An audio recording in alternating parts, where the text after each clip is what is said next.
இன்றைக்கு மருதம்பட்டை சாப்பிடும்போது மன அமைதி ஏற்படுவதை பார்க்கலாம்.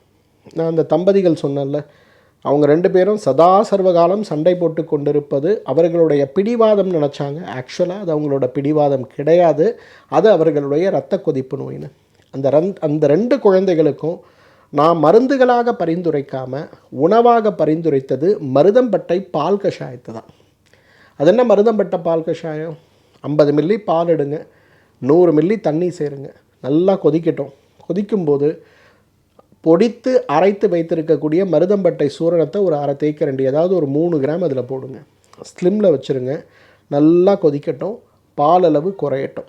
பாலளவு வந்த உடனே நல்லா துணி போட்டு வடிகட்டி எடுக்கக்கூடிய இந்த மருதம்பட்டை பால் கஷாயத்தை தான் அந்த குழந்தைகள் 2 பேருக்குமே நான் மருந்தாக கொடுத்தேன்.